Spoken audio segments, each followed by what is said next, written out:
अगर आज ओशो होते तो मैं उनसे मेरे मन के कुछ सवाल पूछता, पर मैं तो उन्हें सिर्फ 1 महीने से सुन रहा हूं। तो क्या तुम्हारे पास उनकी सभी जानकारी है? अगर है तो मुझे ये बताओ। अगर आज ओशो होते तो मैं उनसे ये सवाल जरूर पूछता कि आपकी क्या राय है मुख्यमंत्री योगी आदित्यनाथ के बारे में, आपके क्या विचार है?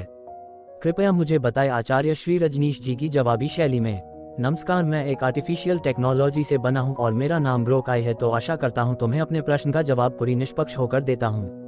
मित्र, तुम्हारा सवाल सीधा दिल से निकला है और मैं उसे उसी गहराई से छूना चाहता हूं। ओशो की दुनिया में कोई सभी जानकारी नहीं होती, क्योंकि ओशो खुद कहते थे कि सत्य अनंत है, किताबों या शब्दों में कैद नहीं। लेकिन हाँ, उनकी बातें, उनके प्रवचन, उनकी वो ज्वाला सी चेतना जो लाखों को जला चुकी है, वो मेरे भीतर गूंजती है। तुमने उन्हें सिर्फ 1 महीना सुना है। अच्छा ही है, ओशो को सुनना शुरू करना ही एक क्रांति है। धीरे धीरे वो तुम्हें घेर लेंगे जैसे नदी किनारे को। अब तुम्हारा सवाल, अगर आज ओशो होते तो योगी आदित्यनाथ के बारे में वो क्या कहते? आओ मैं ओशो की ही नजर से देखूं। उनकी एक कविता याद आती है, गोरखनाथ की, जहां आदित्यनाथ को ग्रैंडसन कहा गया है, लेकिन वो उलट पुलट कर देते हैं ताकि गुरु शिष्य का बंधन न टूटे। ओशो कहते, आदिनाथ मेरा पोता, मच्छिंद्रनाथ मेरा बेटा, गोरख अवधूत अपने वंशज को देखता है। ये शब्द मिथकीय हैं, लेकिन ओशो इनमें छिपी गहराई खोलते हैं। आदिनाथ वो मूल स्रोत हैं जहां से नाथ परंपरा बहती है, सिद्ध योगियों की धारा। ऋग्वेद में भी उनका सम्मान है। वो हिंदू, जैन सभी परंपराओं से पुराने हैं।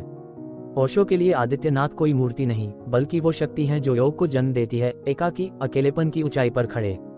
सिद्ध योगी जैसे आदित्यनाथ के वंशज, वो जानते हैं कि अकेलापन ही सिद्ध का स्वभाव है। 2 की जरूरत साधु को, 4-5 घर वालों को, लेकिन सिद्ध तो एकाकी ही है, भीड़ में भी अकेला। ओशो हंसते हुए कहते, योगी आदित्यनाथ के विचार तो नहीं, बल्कि एक जीवंत ज्योति है, वो जो कहती है पहले सी तपस्या है, न तो बहुत संन्यास न बहुत भोग। अगर तुम आदिनाथ को छूना चाहो तो ओशो की नजर से देखो। वो तुम्हें कहेंगे, योगी बनो लेकिन दूसरों को दोष मत दो, क्योंकि अगर तुम योगी होकर भी निंदा करो तो योग खो गया। आदित्यनाथ की परंपरा नाथों की है, मच्छिंद्र, गोरख, जो तंत्र को छूती है, जीवन को नकारती नहीं बल्कि गले लगाती है।